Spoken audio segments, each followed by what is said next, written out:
Welcome, welcome to Meditation Nerd. I'm glad you're here. I hope you're having a good day. I do want to start off that my window is open, so you may hear the sounds of the neighborhood in the background. My apologies if you do. I have no control over that, but I do feel it's appropriate to have during meditations, at least my own. Helps me take it all less seriously. So, again, welcome. I'm glad you're here. I hope you're doing well. Today's meditation is called Reclaiming the Wolf. So, I want to start with acknowledging the reality before us before I get into why I'm doing this. So, right now, the idea of a wolf is loaded in a very real, very dark cultural pain that we're all witnessing unfold. It represents predation, the abuse of power, and it's forcing us to ask, how do we recognize real danger?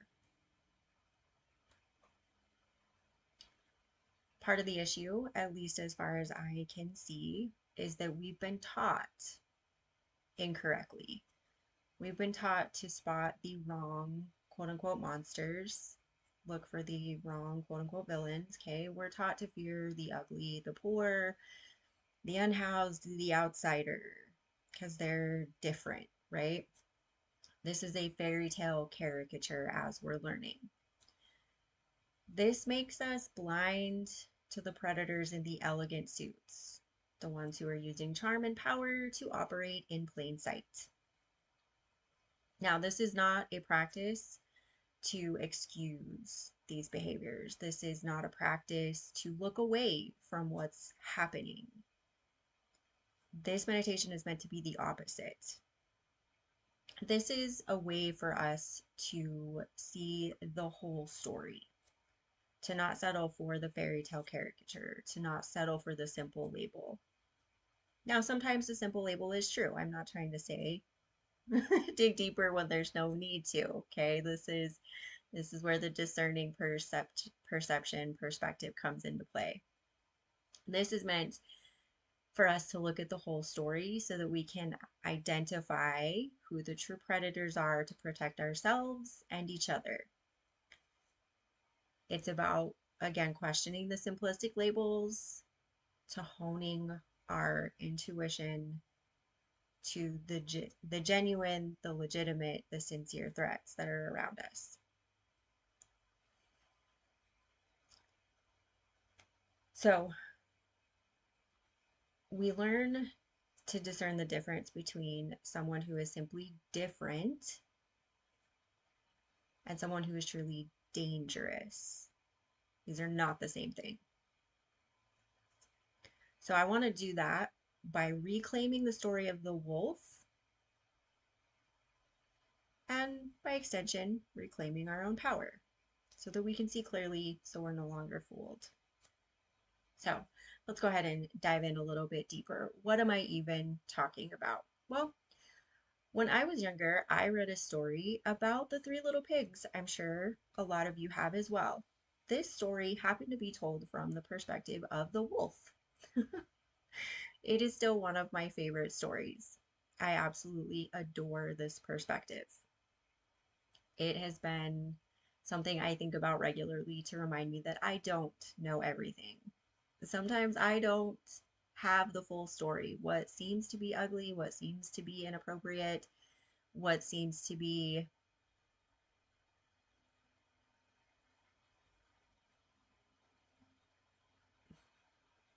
wrong, I guess, may not in fact be true. Now, when I say inappropriate or wrong, I'm speaking directly to the context of the three little pigs. Okay?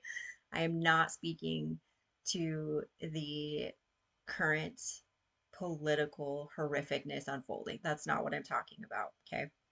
I'm specifically referencing the three little pigs. And in the story told from the wolf's perspective, he had a cold. Okay, so him knocking on their door seemed inappropriate to them. He just wanted sugar. That's what I mean by inappropriate. He looked ragged and rough. He looked wrong, quote unquote, wrong because he had a cold. He looked angry because he had a cold. Okay, so That's where this is coming from. I wanted to bring something that I love, this story, and see if I could build a meditation from it that speaks to the fact that it's easy to not bother to look into the story or factor in that we don't know everything, right? There might be more going on. And I wanted to reclaim some of what's being stolen from our language. That being that wolf is just kind of a blanket term for everything negative. So, okay.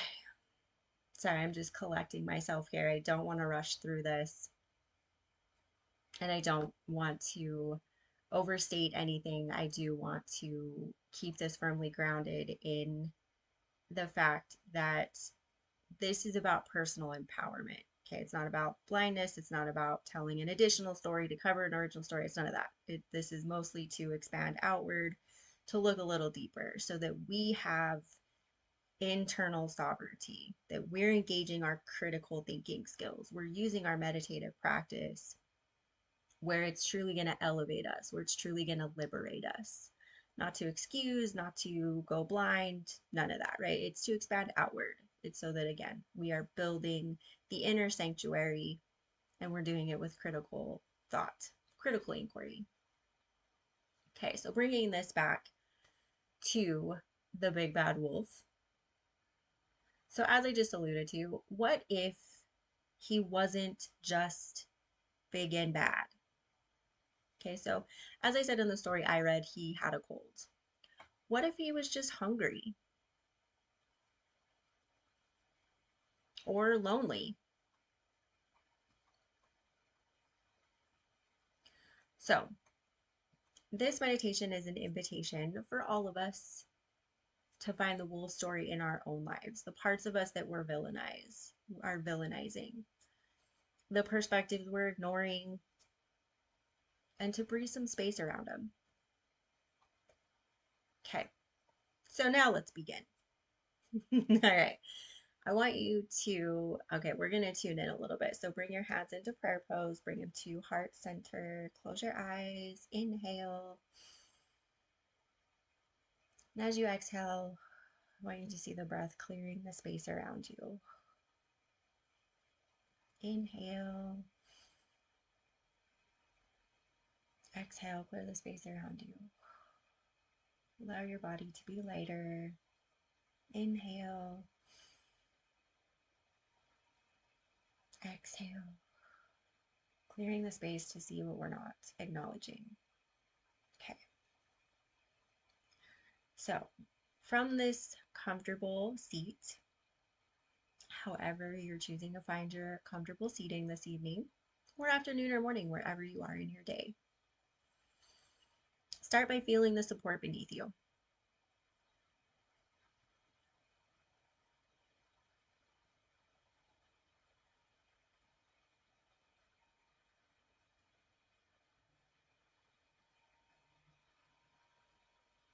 And as you notice, or you really ground in the support beneath you, notice the breath arriving and leaving the body.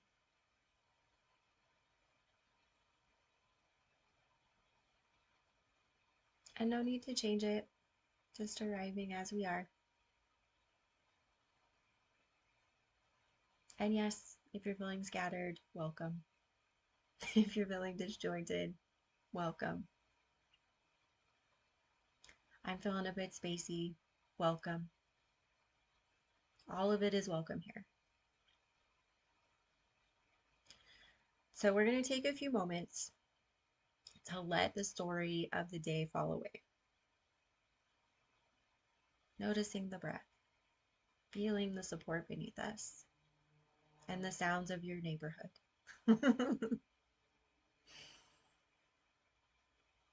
Let go of all the roles that you play.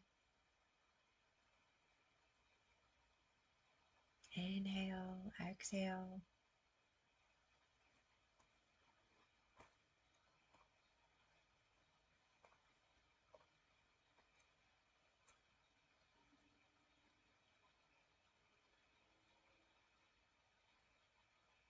And as the roles come up for attention, thank them for showing up, allow them to ease out. They're not needed right now. The employee has already done their work or is not needed right now. The parent can be a parent in a moment. The friend will still be there after we're done. Just be here.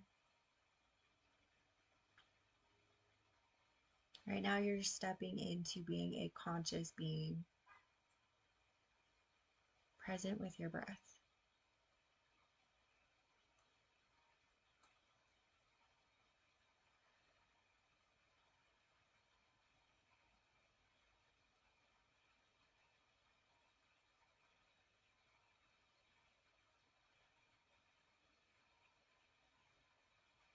Okay, and I'm having connectivity issues again today.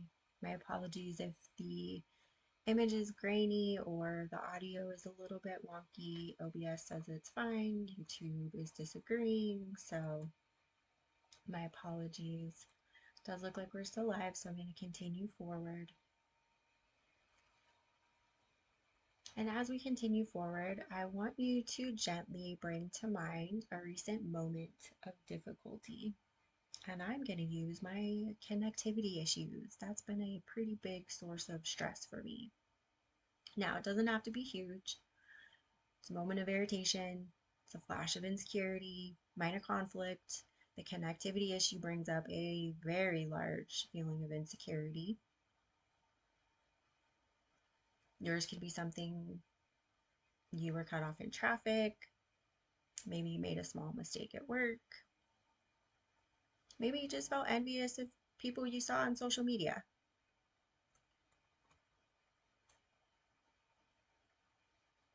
So I don't want you to get lost in the story. I just want you to select one for right now. Just find that moment that wants to be a part of this meditation. It'll come up. No need to force anything. We'll take a couple breaths here for anybody that needs a moment for their story to come up.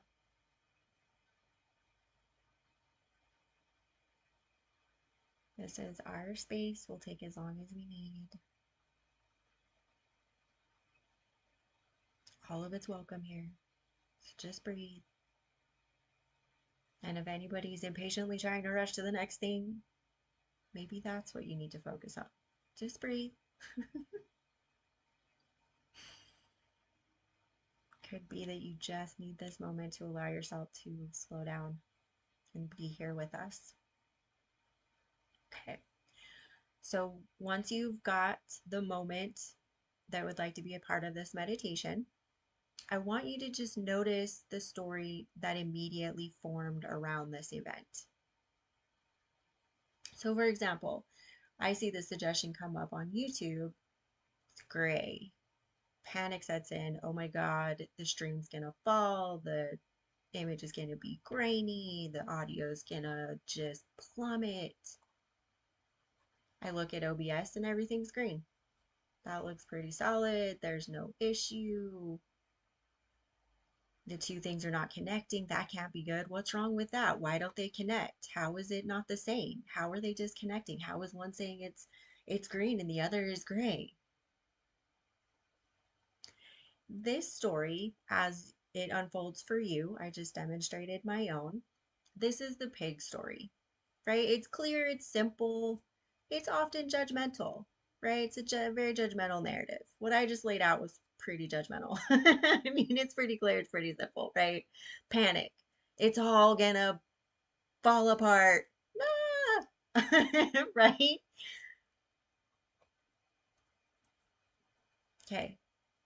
So I just want you to notice your own story, how it unfolds. Don't get swept up in it.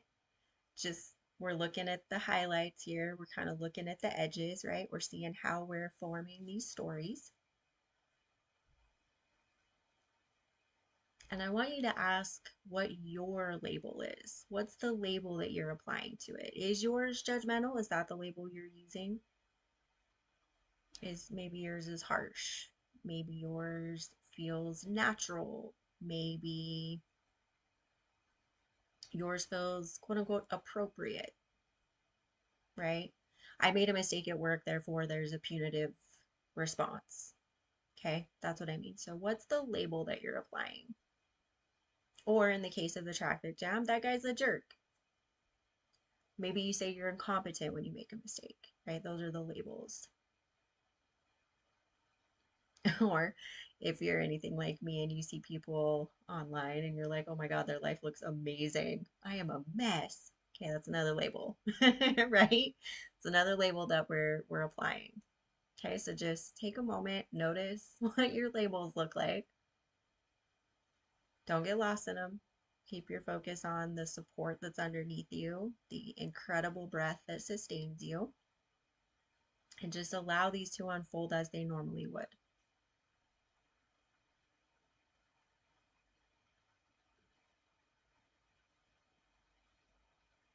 And the point here is that these stories that we're telling, they have a villain, they have a victim, and a problem, right?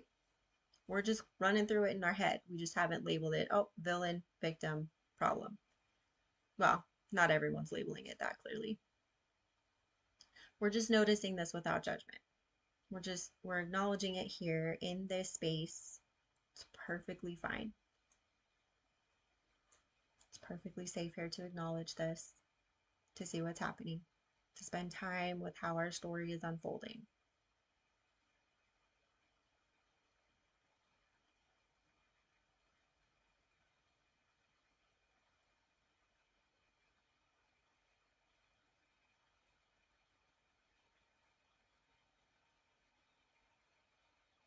And of course, if there's any other sensations that come up, maybe heat is a part of your story. Maybe sweating is a part of your story. And yeah, you can have cold sweats. I'm going to take a couple more breaths here as you get familiar with the labels you're using, the way you've outlined your story without digging in, right? Again, we're given the highlights here.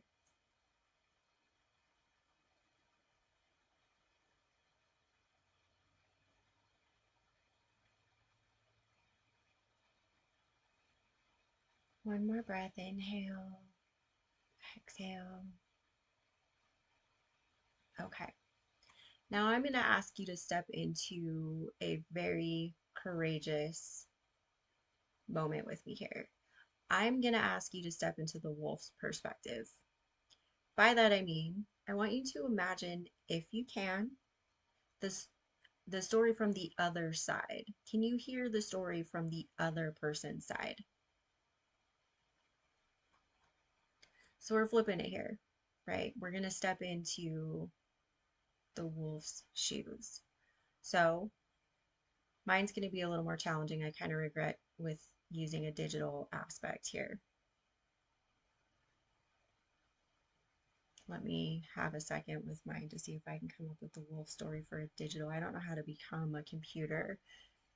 So if you chose being stuck in a traffic jam, can you put yourself into the position of hearing the opposite end? So here we're acting as the author of the children's book and we're interviewing the wolf. We're asking, okay, what happened?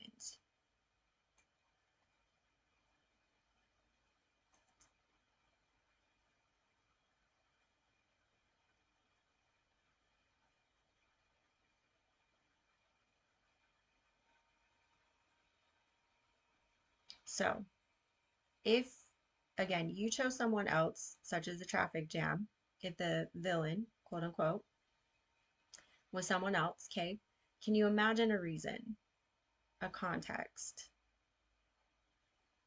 hidden struggle for what they're going through that resulted in the moment you shared with them?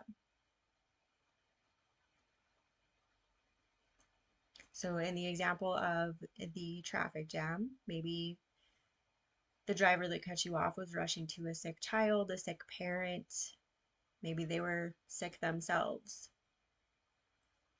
and they didn't have money to call an ambulance, so they had to drive themselves to the hospital.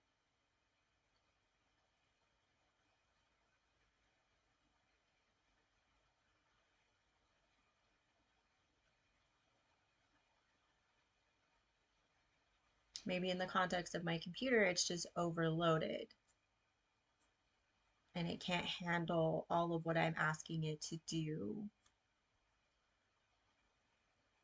Perhaps YouTube can't handle the lower connection that OBS doesn't seem to be as impacted by. Perhaps it's the way that I label things in OBS that is not a high enough standard for YouTube Studio.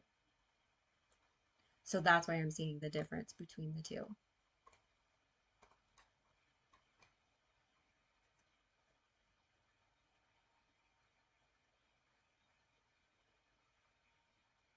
And in the case of the envy of others online, maybe these people we see with the quote unquote perfect life are lonely and they don't show that in pictures because who's going to look at pictures of lonely people?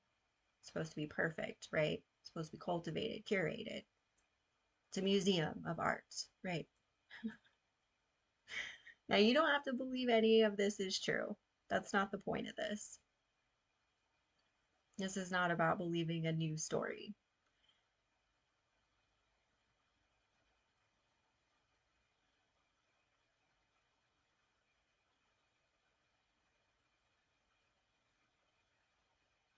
What we're cultivating here is the practice of imagining a different perspective. We're building a muscle of asking, could there be another story?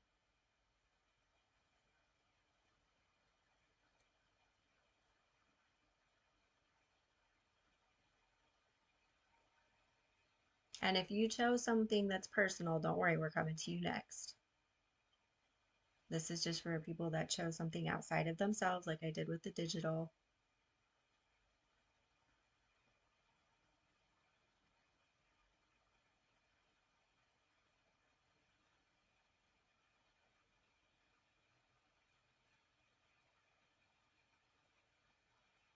So we're applying a very childlike approach to this.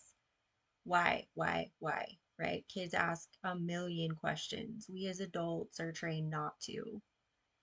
So we're reframing this to be more inquisitive and ask, okay, why is this person doing what they're doing? Could there possibly be another reason? And again, this is to give us inner sovereignty instead of being locked down by stories that we're creating in our heads, which we have no way of knowing are true. Okay, take another breath here.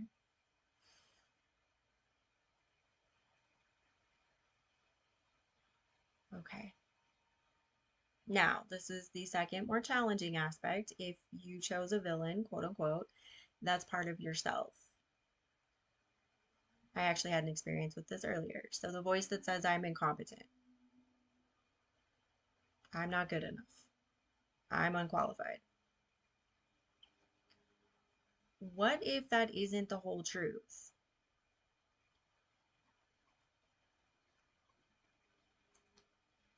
To bring another aspect to the wolf image, what if that voice is the voice of a wolf acting from a place of fear?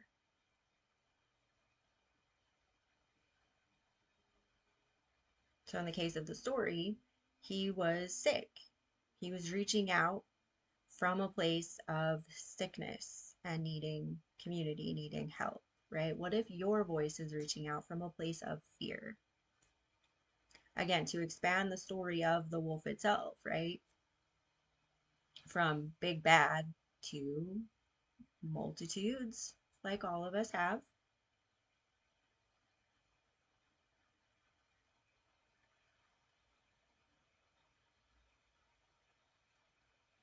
Maybe yours isn't coming from a place of fear. Maybe it's that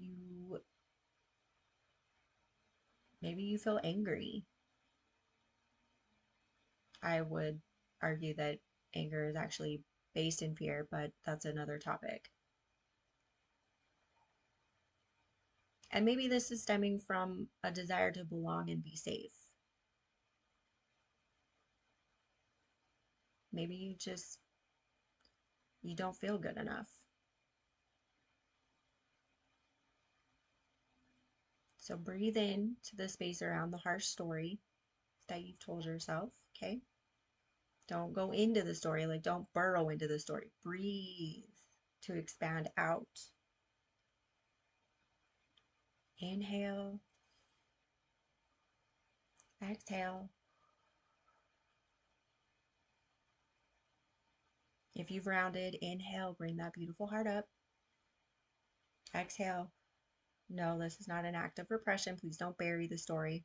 I'm asking you to breathe with the presence of the story because you are more than strong enough to inhale, exhale with that story right there.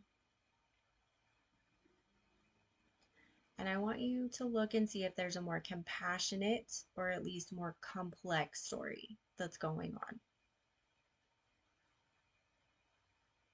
Maybe I made a mistake and I am capable. I feel envy and I have my own unique path. The two can coincide together. So inhale, exhale.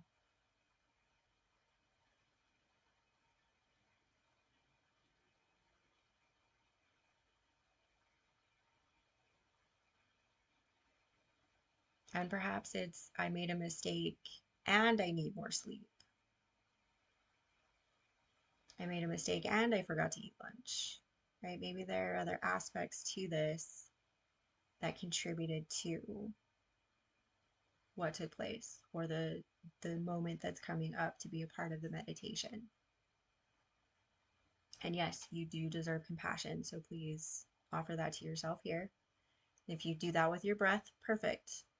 If you can see more compassion within what happened, great. Inhale, exhale.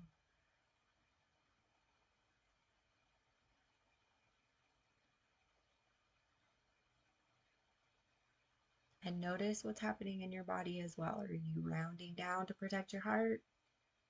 Have you lost connection with the solid support beneath you?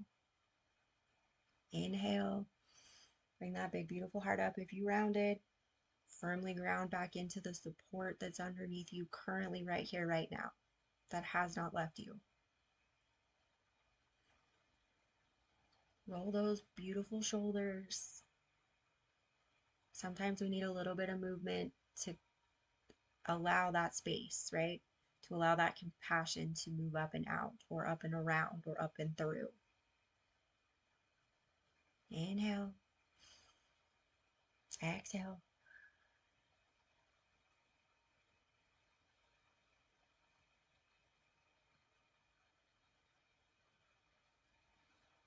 I do want you to notice if you're able to hold both stories lightly.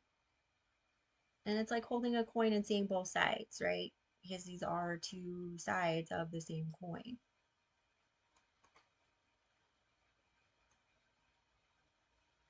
Inhale, exhale.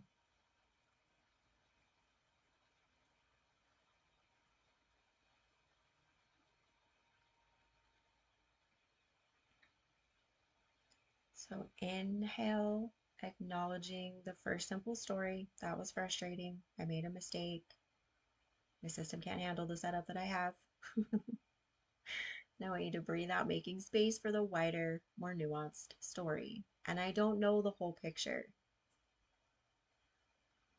Maybe you got called out in a way that was disproportionate to the mistake. Perhaps my setup is not exactly the best for the capacity that my laptop can actually function at. Inhale, acknowledge the first simple story. Breathe out, making space for the wider, more nuanced story.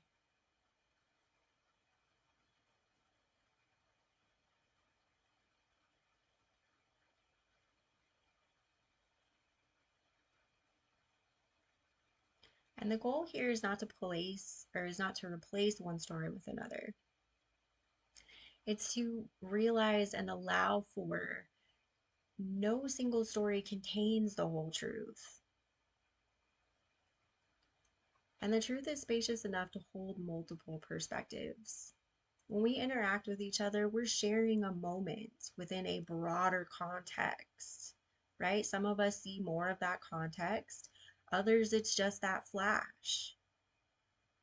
So that's the context that I want us to breathe into here, that I want us to carry with us forward. Inhale, exhale.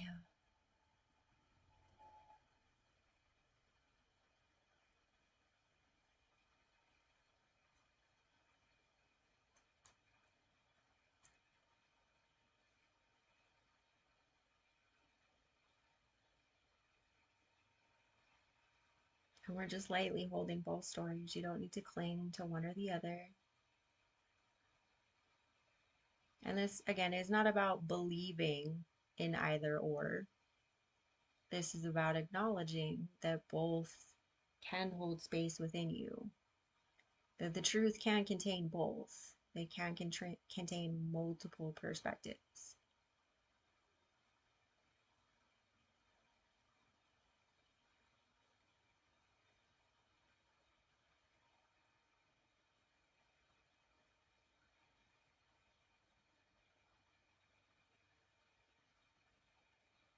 Okay. And then I want you to gently release the specific stories. And then bring your focus more solidly back to the sensation of the breath flowing in and out, the feeling of being seated here and now.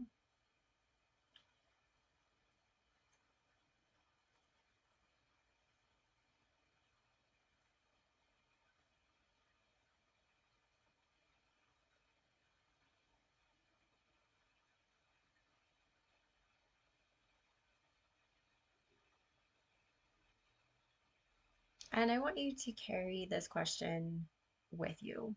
And this is an invitation. Okay, if you feel inclined to accept, please do so. If you feel disinclined to accept, please do so. I want you to think, what part of this story am I not seeing? This is the seed of nuance. This is a humble place to reside. To, first of all, acknowledge that you're not seeing everything, that you don't know everything. What part of this story am I not seeing?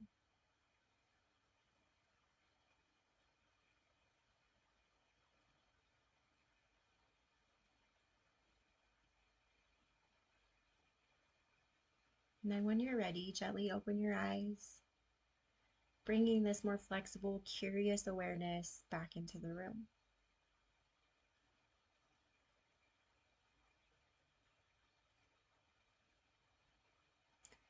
I will close by saying Sat Nam. Even though we didn't do a traditional tune in, I do just kind of want to seal the space. I hope you found this meditation helpful. I've been postponing doing this one for a while. This one felt very timely considering everything that's going on. As I said in the intro, I do feel that this is important to step into this moment with our ability